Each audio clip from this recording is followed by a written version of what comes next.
呀，啥？二岁，打，二岁，对呀，对呀，差不多啊，係啊，哇，擦你，好事，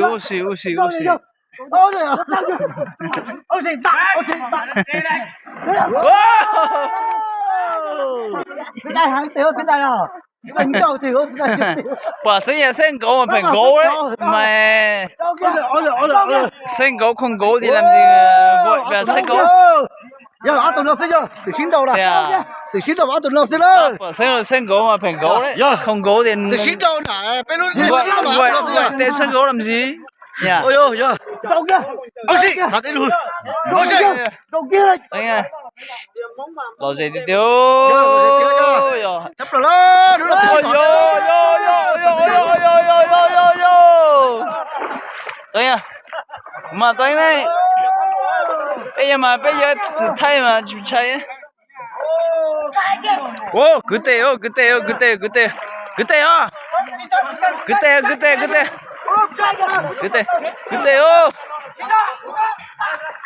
tè ô. Sen cổ chừng này, sen cổ ơi. Sen cổ chừng này ơi. Mà chừng này đây. Vậy mà sai cái lúc chế ra mà chỉ phì à. Wow, bây giờ nó to. Chú đã sắp bé à? Chú đã sắp đã.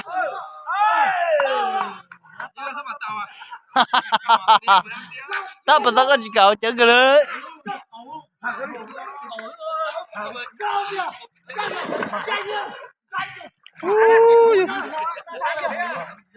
Đồ cái sữa, cái là gì sữa? Olha.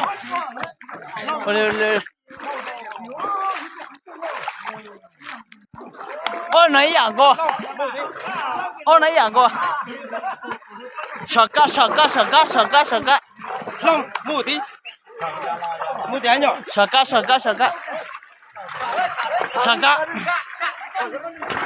Ôi yo, bây giờ nó rung từ xưa. Chơi, cha bé muốn lợi bé. Nhiều là mà cá chơi rồi. Nhiều cá chơi đấy. Chiều này mẹ tôi là hả đấy. Ô, tụi cún chắc không có rồi.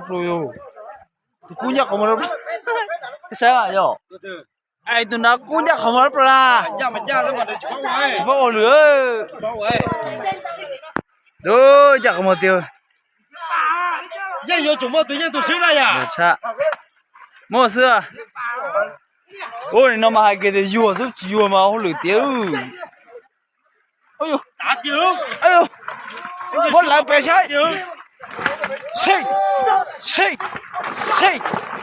Ô xì. Mua bé tao bé. Ôi wow, lại cú nó phá rồi. Xì. Lỡ bé à? Lỡ bé nào? Nhiều cha. Ôi, muốn tàu bé à? Đâu là bé à? Lỡ là bé à? Ê, lỡ là bé lắm mà. Ê, lỡ là bé à? Ô xì.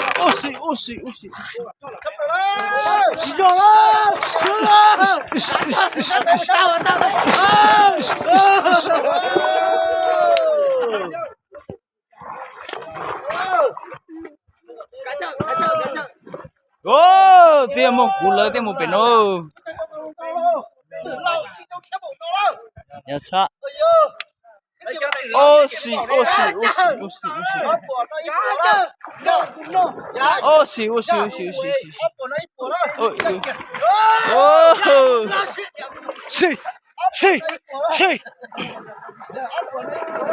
Xì, xì. Mà lớn. Gì? Giờ chắc. ta chủ nó còn là Chị chủ. của nó này Chị chủ. nó mà nếu bao tiền trả nó ti lại nó này này Chị chúa. Chị chúa. của nó còn là phê nữa Ta mà tin đồ nó gì cái chú. Wow. chiều rồi đi ơi Lo gì cái này cũng chiều rồi đi ơi thế là được sao ơi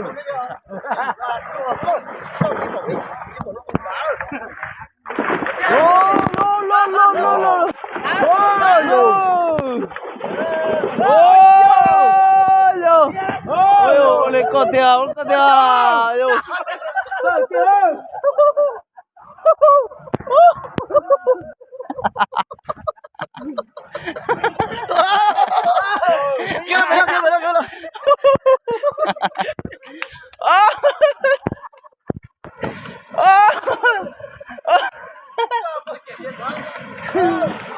Oxi. Đấy á. Mày sao? Wow. Bom má rồi.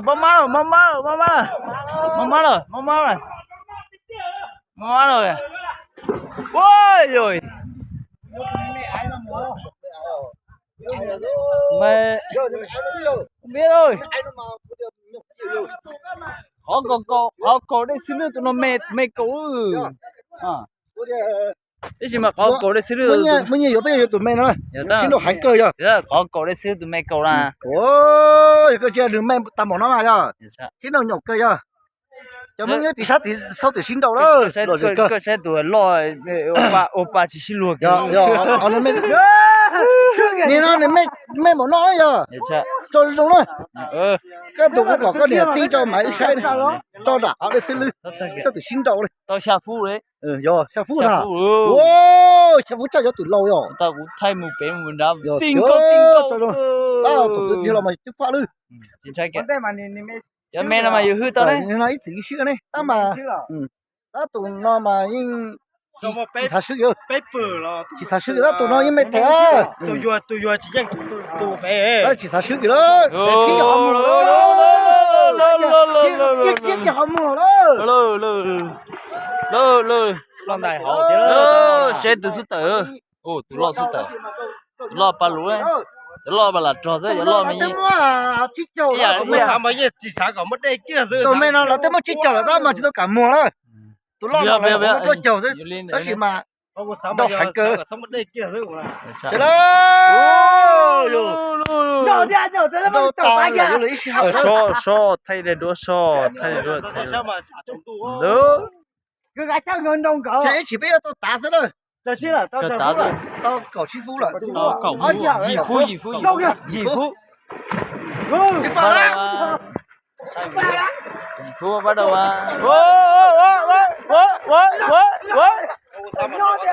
cho lo rất khế cho lo lại cho lo rất khế cho lo lại thằng tử yêu thằng tử thằng nhớ tiền chơi chơi đi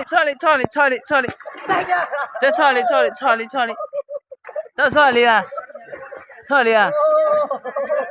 hai lấy chỉ sai à hai lấy mà đó cho chữ tử chỉ nhé cái xe cậu phu ấy lúc quay cái thời cho giáp mà không đi xuống xe giờ chữ tử xuống xe mà chơi đi mà chơi vui vẻ máu đi là sao mà tao ai cũng của mua cháo rồi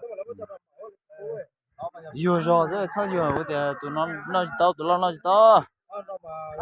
chia cái gì đó tụi sao tụi mày đó tụi sao tụi nhà tụi mày đó tụi sao tụi nó lo rồi tụi nó lo chiến đấu đó mà bị ít bột tờ người lo là mà giờ thằng tôi xíu mà trên nó sẽ xíu tiền là chiến đấu liền rồi có thế rồi yo